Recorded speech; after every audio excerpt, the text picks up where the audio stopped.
As many of you know, CAPS works to end Michigan's over-reliance on incarceration and to promote policies that make communities safer and help crime survivors heal. I think there is no better person to address these issues than Danielle Sered, who we have the honor of hearing today. Danielle created a nationally recognized restorative justice program, Common Justice, which Representative LeGrand and she'll be discussing more. But I want to say last year I participated in a national roundtable on violence convened by Danielle. It was an honor. Leaders from all over the country who are grappling with the problem of decarceration, assault of offenses, restorative justice, and the disproportionate impact of violence on young men of color, young men and women of color, attended that roundtable. And it played a tremendous role in our organization's thinking as we grapple with Michigan's over-incarceration problem. Her report, Accounting for Violence, and we've promoted the link, it's on the Vera Institute website, I think is groundbreaking. I think is important. It was informed by the discussions at that roundtable. I really urge you all to read it carefully and think about it in the future. So this program today is part and parcel of our effort to ensure that as we seek justice, we also seek safety, we seek accountability, and we seek communities that are healed in the process. I'm honored to welcome Representative LeGrand, who will be giving the formal introduction for Danielle. He represents the 75th House District in Grand Rapids. He's a criminal defense attorney. He served as an assistant Kent County prosecutor for 8 years. And he is a commissioned minister at the Christian Reformed Church and continues to have a ministry at the Kent County Jail. Representative LeGrand is a vocal advocate for both criminal justice reform and restorative justice practices. Prior to coming to Lansing as an elected official, he served on the Grand Rapids School Board, where he was instrumental in making restorative justice practices a part of the school discipline approach. Since that time, he's helped expand restorative justice practices in schools statewide. So please join me in welcoming Representative LeGrand.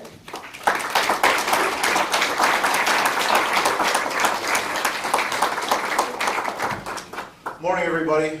So I'm guessing I'm largely going to be preaching to the choir here, and so I will preach as short as possible. And this is probably, you'll have to forgive me, most of you know most of this stuff, and that's probably going to be true for what Danielle says too. But there's value to preaching to the choir, because if you get the choir fired up, maybe they go change the world.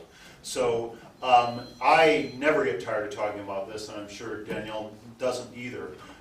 Once you see, and once the scales fall from your eyes and you have sort of the road to Damascus experience about how much injustice we really perpetrate in America in the name of justice, and how many things are deeply, deeply flawed about what we do right now, it's hard to stop talking about it, and it's hard to stop working on it. And so I'm really glad that Danielle is here, and I will just say, having read some of her work, you can just assume that we agree on everything.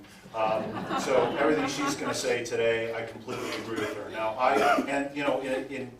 in my heart of hearts, maybe I wish I had her job, not my job, because sometimes I have to spend my days listening to us commemorate National Butterfly Day and all the other exciting things that we do on the state floor. But I do get to work on this issue, and the reason when I tell people sometimes why I stopped being a lawyer and I came here, I said it's because I got sick of trying to save the world retail, and I decided I had to start doing wholesale. We've got 60,000 people locked up in Michigan right now. We talk about the 40,000 in prisons all the time, but we got 20,000 in jails. That's a rotating population, and for the last 8 months, I've been working on trying to massively reform the cash bond system in Michigan, because about half the people in our jails are there because they can't afford to get out. It's got nothing to do with guilt or innocence. We're simply screening for poverty. The way I like to explain this to some of my right-wing colleagues is that we've confused liberty and liquidity. I like that because it's alliterative and it also uses the word liberty. So before Danielle gets up here, just so you all know, I think the best definition I know of restorative justice is that basically our current system asks who's guilty and how can we punish them. And what restorative justice asks is who's hurt and how can we heal the hurt. And once you ask that second set of questions, you wind up with a very different agenda. It's sort of Venn diagrams. I mean, things overlap. But if your foundational question is, how can we help victims? That's what I think our foundational question should be. And that's a problem in Lansing because, and I think this is worth underscoring for all of you to remember, this is a legislator's perspective, we talk about money here. The approps is the most important most important committee in Lansing. There's the old line that a cynic knows the price of everything and the value of nothing. We know the price of incarcerating people. We don't know the value of having someone not be a victim of a crime in the first place. We can't put a price on trauma very easily, and so it gets lost in the discussion. Everybody knows how much it costs to have somebody in MDOC for a year, but we don't think about victims well enough because there aren't readily available price tags for what happens to victims. So that's the first thing I want to point out. The second thing is that our system structurally infantilizes victims. I went to law school. There's no course in how to be a victim. If you get elected as a prosecutor, you don't automatically become the wise person who understands victimhood. Victims understand victimization. Victims have lived through an experience that no one else has lived through. But unfortunately, the system we have right now tends to treat victims like they're 3-year-olds. It assumes that it knows what victims want instead of listening to them. And I actually had a conversation with my staffer on the way in about this, and Danielle will point out that that safety is what victims want, and I'm sure she'll get to that. I like to say, if you ask victims, if you just ask them the open-ended question of what they want post offense, incarceration's 5th. So I don't care which model you use, whether you use Danielle's model of talk about safety, or whether you remember my metric that incarceration's 5th. The metaphor I used with my staffer this morning was it's a little bit like if you went into a restaurant and all they had to offer was cereal, and you really wanted an English muffin for breakfast. Well, you'll still eat the cereal because you wanted something for breakfast. All the government gives us is incarceration, but that's number 5. The first thing victims want is they want to know why this happened to them. The second thing they want to do is they want to tell their story to the person that hurt them. The third thing they want is they want a sincere apology. The fourth thing they want is they want the harm undone to the extent it can be undone. They want their television back if they got their television stolen. The fifth thing they want is incarceration. But they're walking into this store that says, we can give you incarceration. And then if they ask for incarceration, we say, look, victims wanted incarceration. That's how our current system is set up. And we have to break that dynamic. And it has to start with respecting victims and putting victims at the center of the experience. And that's what restorative justice is all about. And that's what's so important to me. I bleed for the incarcerated members of our country. But I also bleed for victims. And we have to remember that we cannot stop the problems that we have that we're trying to deal with the wrong tool unless we really remember that we have to respect, honor, listen to, and empower victims. That's so important, and I can't say it often enough, and Danielle's going to say it, but we can't say it often enough. We have to shift our paradigm from again, you know, the old joke that if the only tool you have is a hammer, everything looks like a nail. We're far too focused on offenders. And yes, we have to deal with offenders because they're in a place where they need help, and we need to move them to a place where they're not broken and where they're not going to be dangerous to society. But we have to remember that the most important people in what we call our criminal justice system are the victims, and they have to be the center of every single response we have. And we have to treat them as though they have brains and souls and identities that we have to respect and honor. So the last thought I want to leave you with, and I was hoping there'd be some other state reps here. I don't see any yet, but I'm happy to give non-reps suggestions on how to go advocate. I hope most of you know that we have units called victim witness units in our criminal justice system. These are people who are paid, in theory, to advocate for victims. We could implement restorative justice in Michigan immediately if we trained and we retooled our victim witness units to be units which provided real services to victims, gave them what they really wanted, asked them what they wanted, instead of what they are now is sort of ushers who guide them through the system that we've got now. And if you look at the outcomes from what comes out of victim witness right now, honestly, I sometimes say that if you were looking from the outside, you'd say victim witness units are actually victim vengeance units. It looks like they're handing victims scripts, and the victims get up and say, I want blood, I want vengeance, I want revenge. But again, it comes back to that question of what have you actually asked these victims what they want? Have you actually talked to them about what they want? Have you actually suggested that there are options other than incarceration? Because if you only offer people one choice on a menu, you can't be all that surprised if they choose one of one. So we have to move past that. There are real possibilities for us in Michigan. We have the architecture in place right now to move towards restorative justice, to move towards restorative practices as a standard response to crimes. And if all of you can go out and make noise and trouble on that issue, you will make me, you will make Danielle, you will make CAPS, and you will make your brothers and sisters who have been victims and your brothers and sisters who have been through the system very, very happy. Thank you. So here's Danielle.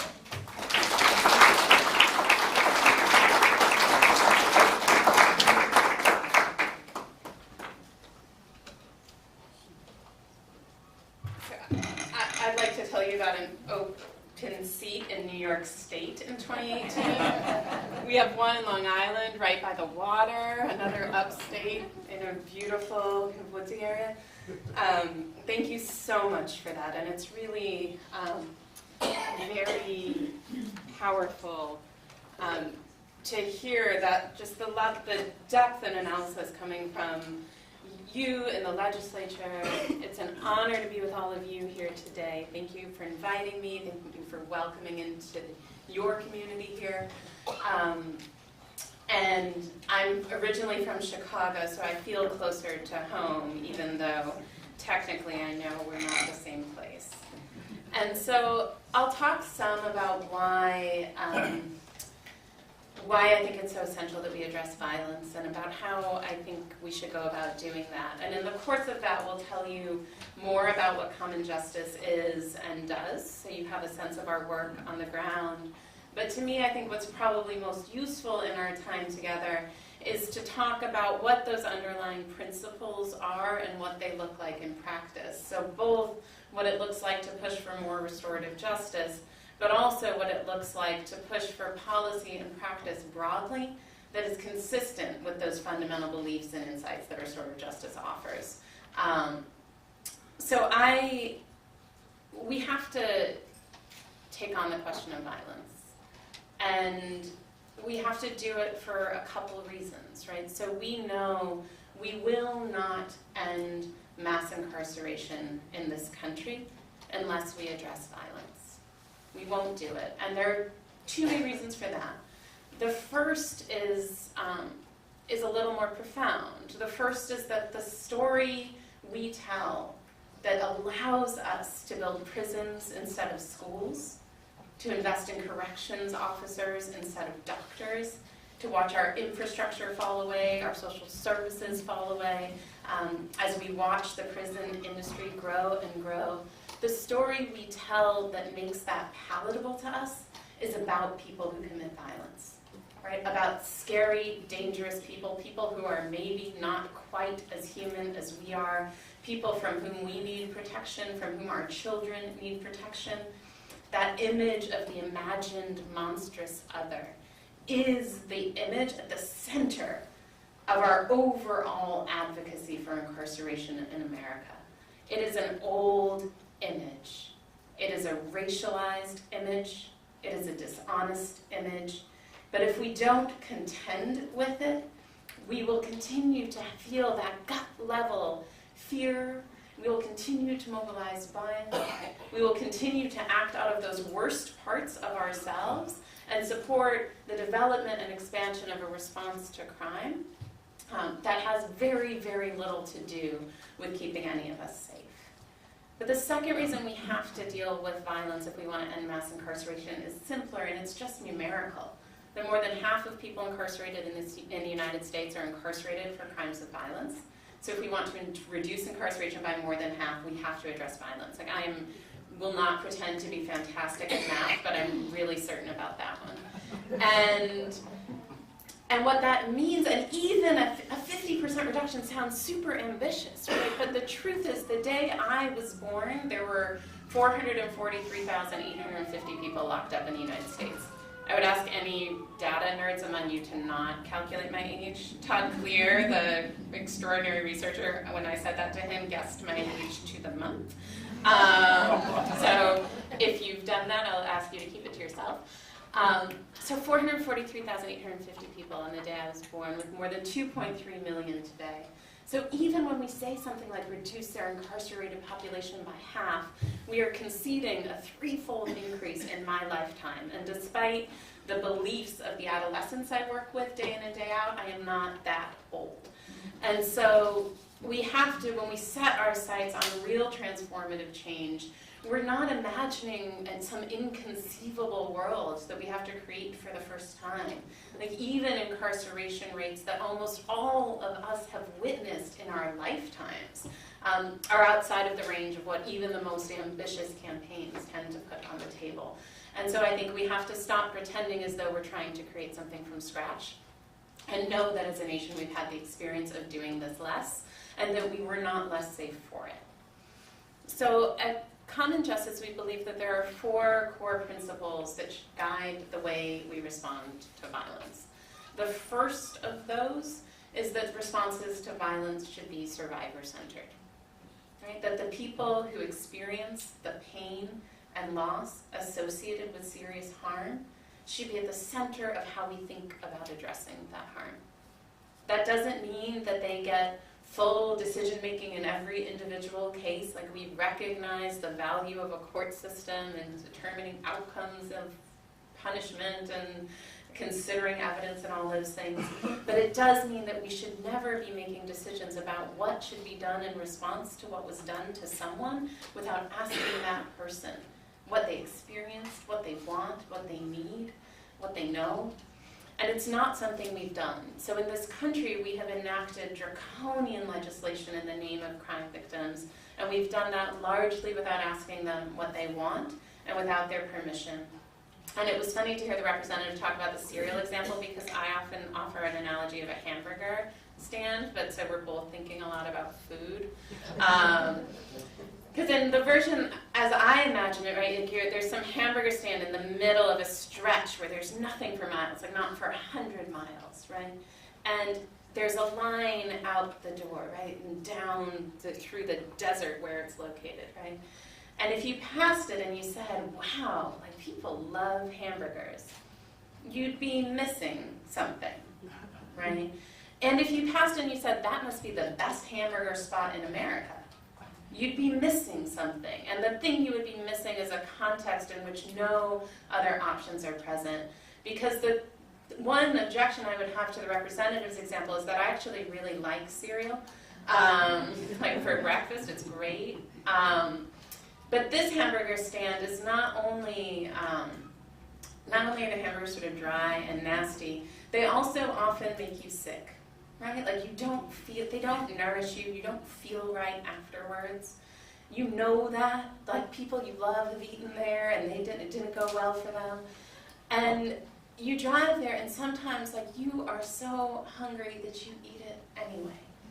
Right? And most of us have eaten things we didn't want to, whether it was because of like circumstance or poverty or politeness.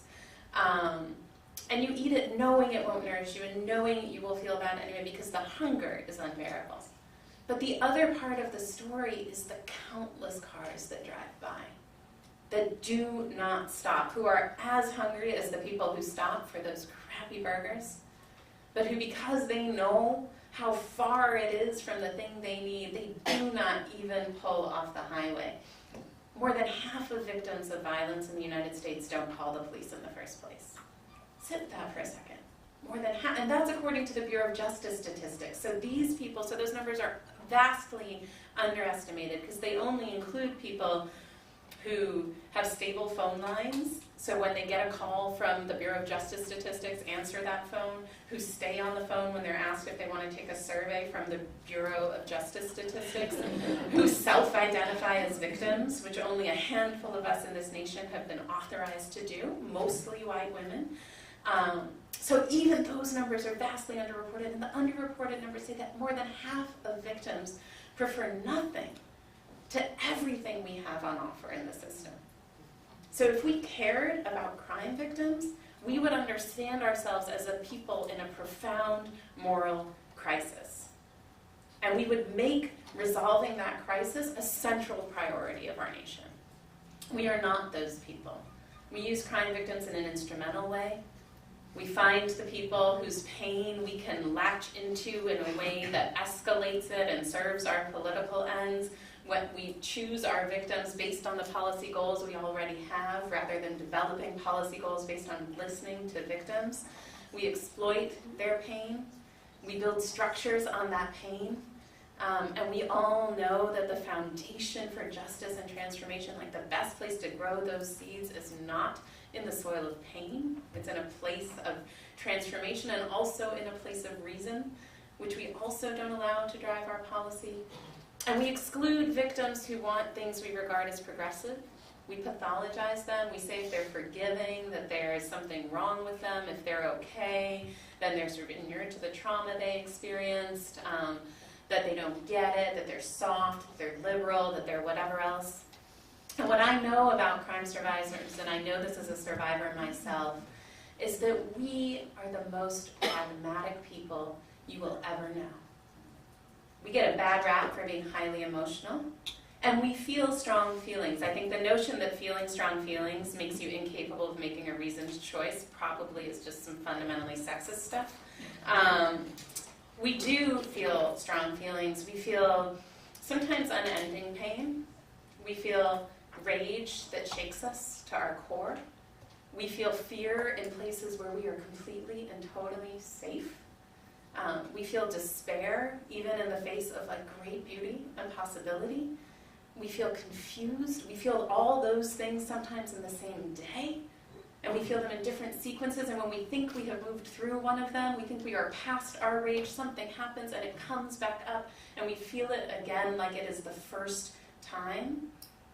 We feel physical pain from actual injuries, and we feel the ghosts of those injuries in our bodies.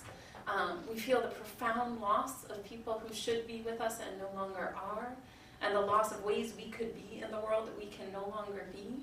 We see the way we don't live the same, we don't think the same, we sometimes can't love the same, and we vacillate between being furious and saddened and hopeful, and sometimes all at once. And we are pragmatic. We are the most practical people you know.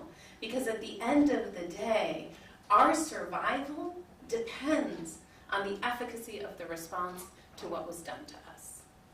So if we're not survivors, we can be theoretical and philosophical and political, right? We can say punishment for punishment's sake, right? And we can say, like, that's soft on crime. And we can say all sorts of theoretical things. We can say it may not be proven to work, but it's important, and it's this principle. We can say all those things when we are separate and safe. But when whether or not what we do works, we don't get the luxury of theory and philosophy. We have to choose what works. And when you let crime survivors choose what works, we feel all those things and then we act rationally. And we don't do that out of altruism, we don't do that out of intellect, we do it out of pragmatism. And so for some of the folks who have hurt me or people I love, for some I've reached a level of forgiveness that I feel grateful for. For some I am still, like my rage is here. But the one thing that outranks my rage is my pragmatism. And sometimes it's close, like sometimes it's like those races where they gotta like zoom in with the camera and see which got over the finish line. But my pragmatism will outright it, because at the bottom line is that I do not want to be hurt again, and I do not want others to go through what I went through. And the notion of either of those things are the only things that are sort of harder than all those other things that I'm feeling as a survivor. And so when we ask survivors what they want, survivors want what will work. And the representatives list is exactly right. They want to know why. They want to express their feelings about what happened to them. They want answers. They want a sense of control relative to the event. They want the thing made as right as possible. But they also want no one else to experience what they experienced. So at Common Justice, we operate the first and only alternative to incarceration in the adult courts for serious and violent crime. So we work mostly with first and second degree assaults and robberies, shootings, stabbings, gunpoint robberies.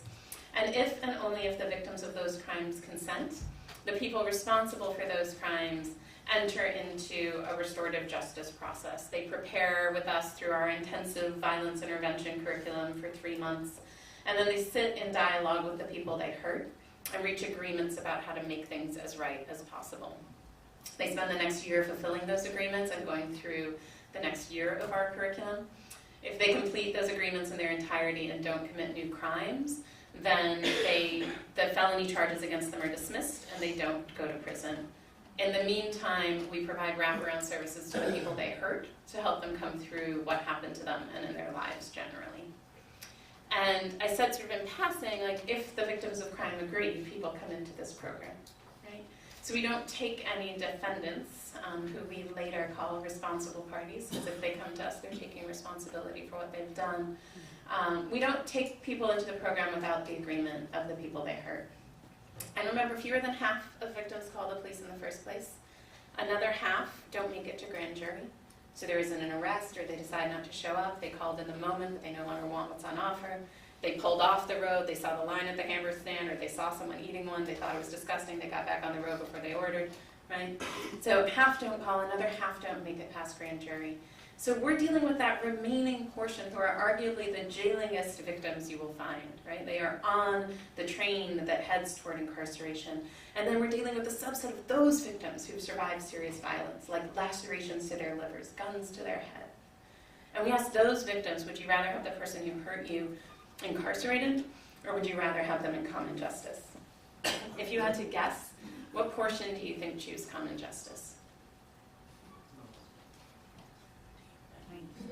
40%? 40, 80. 80, 99. So that was like someone being like, $1.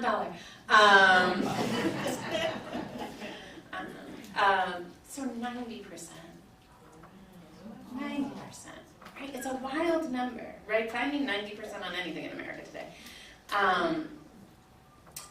And when we first noticed that, I sort of was like, whoa, we're better than I thought we were, humans. Like we're forgiving, and we say things like, but for the grace of God go I, and we care about other people's well-being, and we believe in transformation, and I think that's sort of true. But I think what's really true is related to what I was saying earlier, which is that we are practical. And the hardest people to persuade that incarceration works are people who live in neighborhoods where incarceration is prevalent.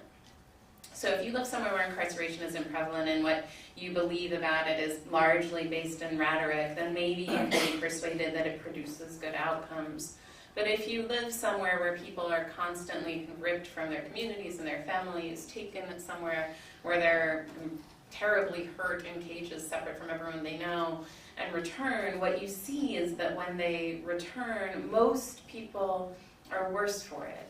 And there are all sorts of people who can withstand somehow what happens in prison and emerge with their hearts and minds and spirits fully intact. That is not because prison developed their hearts and minds and spirits. It's because the strength of their character could withstand a profound assault on it. So we can't mistake like the grace and success and like wholeness of people who come home from prison as evidence that prison works. Right?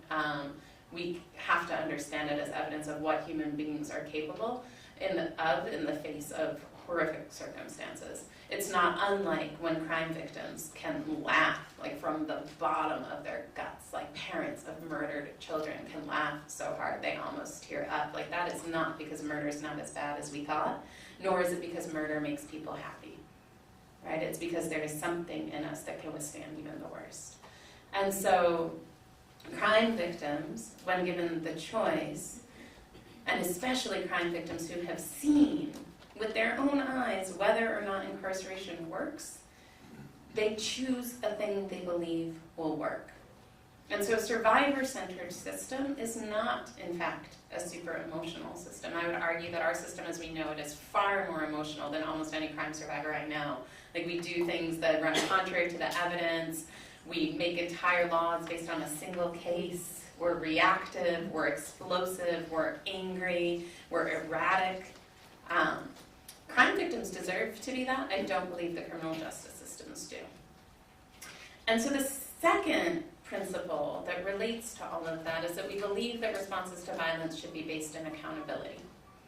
We're really into accountability at Common Justice. It's what we do. And I think it's really important to understand accountability and punishment as different things. Punishment is largely very passive. Like I don't have to do anything to be punished. Right? Like it's done to me by someone else. Like I have to just not escape or not die, right? It doesn't require a thing from me. Accountability is different. Accountability requires that I acknowledge what I've done, that I acknowledge the impact that has had on others, that I express genuine remorse, that I make things as right as I possibly can, and that I become someone who won't cause that harm ever again. That is hard to do, right? Like, if we think, and I would ask you, because I'll share some stories, but I would ask you to sort of sit with your own story for a second first. It's the thing, I think our willingness to be with our own stuff is the thing that entitles us to know about other people's stuff.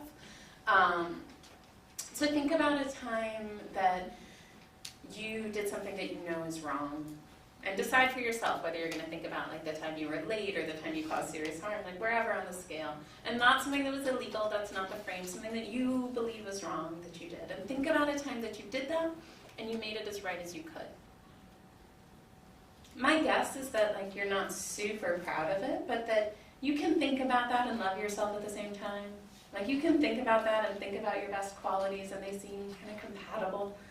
If I asked you to tell it to someone near you, you probably could. And then I'd ask you to do something else, which is to think about a time you did something you know is wrong and you didn't make right. Whether it was because it was too late, you didn't know how, by the time you were ready, the person was gone, you couldn't find them, because you still haven't figured out what to do. My guess is that sits differently. The best word I know for it is shame. It's not a perfect word, but it's the closest I know. It sits very closely for me to the hardest parts of the residue of my experiences as a survivor. Like they're very close neighbors in my heart and body. And that shame is the shame is not the part of what that exercise helps us understand is the shame is not just about what we have done. It is about what we did or didn't do about what we did. Because even the worst things we've done that we've repaired, we can hold in a different way. It doesn't mean we want to broadcast them to the world, but they don't sit like that. And so we know when we talk about coming through pain and grief, we talk about phases of healing, like the stages of grief. When we're talking about death, we talk about stages of healing. We sort of understand there's a process we have to go through that helps move us from that place of isolation and loss, and that helps us regain our dignity, our self-love, our hope, our connection. It's my belief that accountability is the corollary to grief for when we do something wrong, and that it is in being accountable that we can regain our sense of dignity, our sense of self-love, our sense of hope, our sense of connection. Which means accountability is a gift, it's an asset. I know people at Common Justice wish we gave them a little less fewer gifts. It's not that it's not hard, but it delivers us from shame, right? It gives us a pathway out of it, back into our connection and self-love and human community and all of it. And I think because we have conflated accountability and punishment in this country, very often people who understand the brutality and failure of punishment end up becoming kind of anti-accountability. We become excuse makers. We minimize the seriousness of harm. We talk about it as though the fact that someone has been hurt entitles them to hurt someone else, which we know in our hearts isn't true. It doesn't give us permission to hurt other people. We know that's wrong. But we also know there's something in that. We know it matters, too, that they were hurt. It's not that it's irrelevant, but it also isn't true that it excuses it. So we end up on the wrong side of accountability. We distance ourselves from it. And in doing that, we distance ourselves from crime survivors. In doing that, I believe we distance ourselves from the dignity of people who commit harm, who are not just trauma machines who take it in and spit it back out with no agency, who are full human beings who make choices like all of our choices that are constrained by context, but still very much our own, right? And we certainly distance ourselves from legislators who might otherwise support what we want to do, right? When we become the enemies of accountability. And so we have to understand ourselves, like we are better at accountability than our opposition. We are better at it. Partly because one of the things accountability requires of you is that you stand up straight and face a thing. And it is hard to stand up straight in a prison. Like I think of prisons as places with like 4-foot ceilings everywhere, right? Where you just like, you're always crouched. And so to ask someone to do a thing where the fundamental ingredient in accountability is dignity, to construct a system that attacks dignity and to call that an accountability system is fundamentally dishonest. And so it's not just that prisons aren't the same as accountability, it is that they are the enemies of accountability. They create barriers between the people who commit harm and those they hurt, legal and structural and practical barriers. They diminish someone's willingness and ability to face what they have done. They diminish someone's willingness and ability to repair what they have done through service, through apology, through economic reparation, through any of that. And they diminish someone's ability to become someone who won't hurt someone ever again, because part of how we become that is through those first steps and through relationship and in accountable community with one another. And so prisons are not just not great at accountability, they are the enemies of accountability. They are dangerous to accountability. And the outcomes we see as a country emerging from our prisons are partly evidence of that. Third principle is that we believe that responses to violence should be safety-driven. Sounds reasonable. It's not what we do. As a nation, our responses are rage-driven. They are punishment-driven. In the prosecutor's office, they are conviction-driven. They are not driven by safety. So evidence suggests that prisons are criminogenic, meaning that someone who is caught for the same crime as someone who is not caught for it, the person who is caught and incarcerated becomes more likely to commit another crime than the person who was not caught. Okay? The prisons generate harm. I believe there are 4 core drivers. I'm a student of violence, right? It's like my life's work to understand violence, to be in the process of transforming it. And there are 4 core drivers of violence on the individual level. So I'm not talking about the structural drivers like poverty, and even more so than poverty, inequity. I'm not talking about childhood exposure to violence. I'm talking about on an individual level, right? The 4 core drivers of violence are shame, isolation, exposure to violence, and an inability to meet one's economic needs. I would argue the 4 core features of prison are shame, isolation, exposure to violence, and an inability to meet one's economic needs. It means we have baked into our responses to violence precisely the things that drive it. It's like trying to put out a house fire by throwing a Molotov cocktail through the front door. It is not what you do if you were trying to put that fire out and you were dishonest, if you act surprised when the flames grow higher.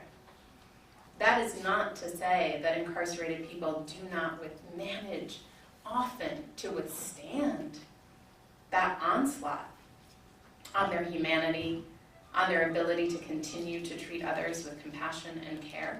People do it all the time. I am humble enough to not know whether I would be able to do it in those circumstances. And so in deep awe of people who can. But what we are doing in prisons structurally, from a violence prevention standpoint, is the recipe for violence. And so as a safety-driven society, we would not have our central response to violence be something that has as its central features the core drivers of violence. It doesn't make any sense. And what we would do is we would look at things that work, and we would do those things that do work. I'm going to brag for a moment on behalf of my team at Common Justice. Of the people who have come through our program, the responsible parties, fewer than 7% have been terminated for a new crime on our watch. In 2011, we went through a process to sort of learn from what we did in the first couple of years and adjust the model accordingly. Of the people who started since January 2012, 1 has been terminated for a new crime on our watch. 1. Show me a prison that can say that. We are not only better at accountability, we are more honest about victims. And by we, I mean we, us broadly, like us rational people in the world. We are more honest about victims and better for them. We are better at accountability, and we are also better at safety. That the ingredients of safety are in connection. They are in accountability, they are in healing, they are in access to resources, they are in all of the things that incarceration diminishes, not only for those who are incarcerated, but for their families and community members and loved ones, whose lives are also ravaged by that separation and loss. And so you cannot produce when we think about incarceration includes none of the ingredients of safety. It doesn't work, and so it's unreasonable to expect it to produce that safety. And the notion that when it doesn't work with a little bit, that what we should do is do a lot more is wildly irrational. Like, the problem with incarceration is not that the dosage is too small. The problem with incarceration is that nothing in how it is built is consistent with what we know produces safety. And so we think responses to violence should be safety-driven, and we know that that means prioritizing reason over emotion. We know it means prioritizing what works over what sells. It means serious work to develop the understanding of our fellow citizens so that the demands they place on their legislators are different. But we know at the end of the day that our job should be to produce safety and not to produce punishment for its own sake. And then the last principle we believe should drive our responses to violence is that they should be racially equitable. It is hard to overstate the degree of racial inequity in our criminal justice system in America.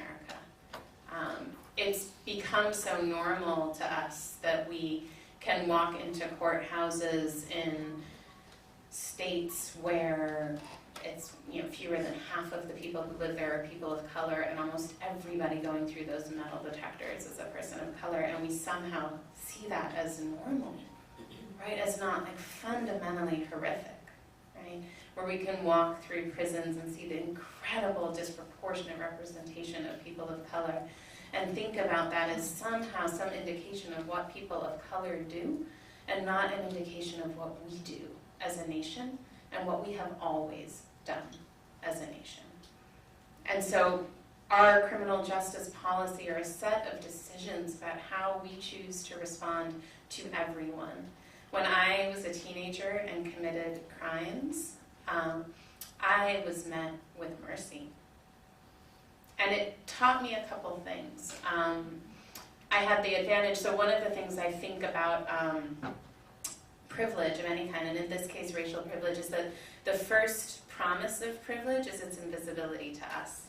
right? That we get to experience it as merit. Because if you said to a man, do you want to make 1.5 times what a similarly qualified, similarly situated woman makes, some men would be like, sure. But most would be like, no, that doesn't feel right. And does that mean my wife and mother and sister will also make less? But if you say, like, you're just really great at this job, and we want to honor that and recognize you with more compensation, like, great. No one's saying no. And the promise of privilege is its invisibility, right? So that we can feel it as the product of our hard work, of our intellect, of our stamina, of our upbringing, even of our luck, but certainly not of a set of structures that advantages us at the expense of others. And I had the great gift when I was young of having that myth pulled back, of understanding the advantages I had relative to the folks of color I loved, to be ones that were just fundamentally unjust, and that had nothing to do with how clever I was, or how hardworking I was, or how kind I was, how good a talker I was, that were rooted in the history of the unresolved, often unacknowledged history of this country that persists fervently to this day. And so I, for example, when I was met with Mercy, my co-defendant, who was a young man of color, was not. And so I had the experience of seeing the vast difference in our treatment in the exact same courtroom. And it meant two things to me. It meant first that I understood that it would be my job to make that inequity my enemy and fight it till I died. But I also understood something about what that system can do when it wants to. Like when it looked at me and saw a kid who made a mistake, who could be better than that mistake, who probably had something going on in her life that contributed to that mistake, who with the right support and just the right time might become somebody useful in the world. When it saw that, it had the tools to act on it.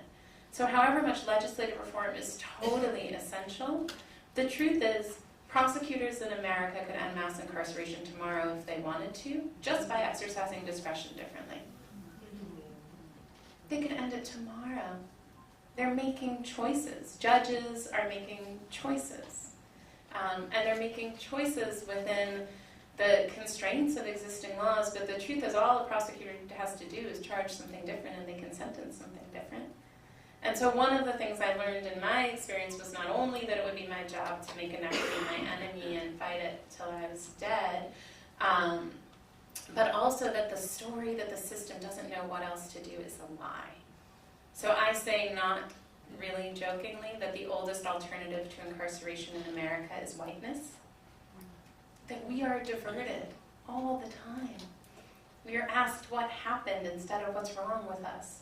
We're asked what we need instead of what we did, right? Like we are met, and that doesn't mean we always are. We are hurt, and we are met with viciousness in our own home, and we are beaten, and we are treated like crap too, unquestionably. But something else happens as well, is that most of us along the way will get a point where somebody creates a pathway for us out of our idiocy as adolescents, like an off-ramp from the idiocy of adolescence is a gift, like the chance to grow up in case we might become something different.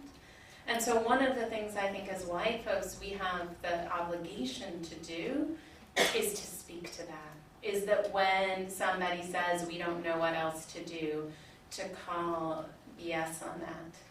And say, but we do know what else to do, and we don't learn that by reading policy papers about programs in other states. We learn that by mining our own experience for the vast evidence of the choices people and systems can make when they regard the people about whom they are making choices as full human beings. And so our job is to be honest about the ways in which that has been done for us, and to insist on that becoming the norm for everyone. And to insist on that with all of our might.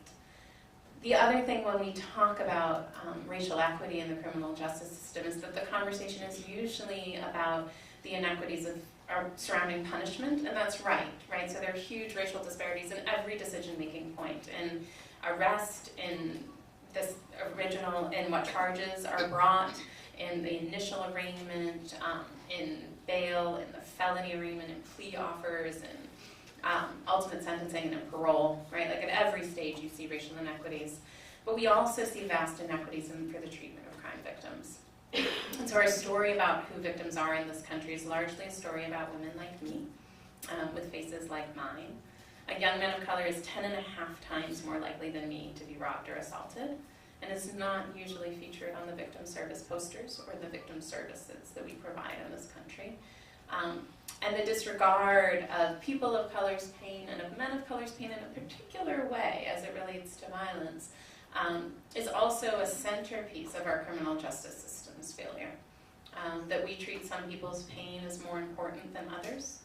We treat some people's pain as though it is probably their own doing. I think about if you look at an article, if you ever find an article about a young man of color who was killed or shot, inevitably, if it is more than 2 paragraphs, by the 3rd paragraph there is something that talks about his criminal record, right? That either says, like, he had been arrested 5 times. The penalty for which is not murder, right? Like that is actually, but it sort of says that as though to be like, you know, he'd been arrested 5 times, right? Like, don't feel too bad. He probably had it coming. This was probably about his behavior. Maybe he was a gang member. Maybe he did something wrong, right? He was arrested. Or it says he had never been arrested, which is like cue empathy, right? This was one of the good ones. Shame on us. Shame on us. These are people's children.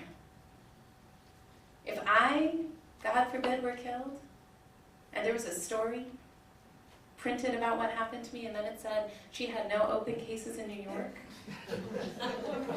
people would find it irrelevant or offensive because it would be both. Shame on us. And so when we think about racial equity in the criminal justice system, we have to think too about how we regard the lives of people who are hurt, about whose pain we have made a habit of normalizing and excusing and looking away from for hundreds of years in this country, and that when we actually care about that pain, it will bring us back to the first principle about what a survivor-centered system looks like, because a survivor-centered system is like, you know, unfortunately for people, if you're in my demographic group and like being in charge, it's not ours. We have a seat at the table. Our pain matters in those conversations.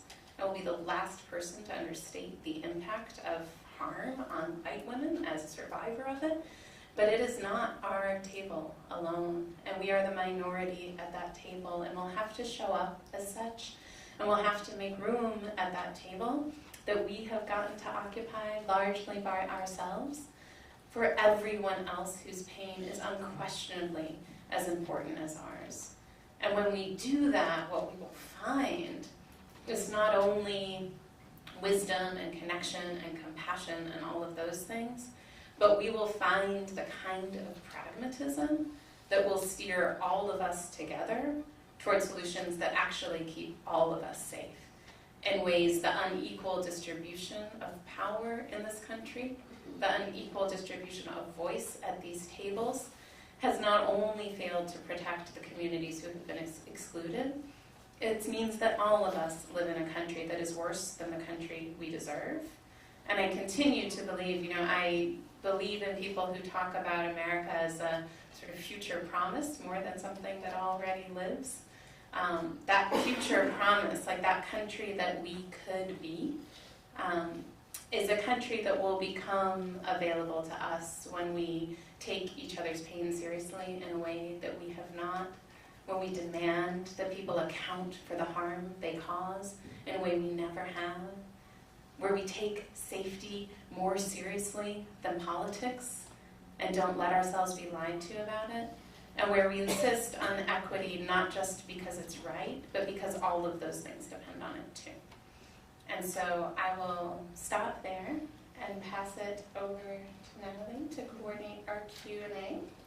That's all right. Thank you all.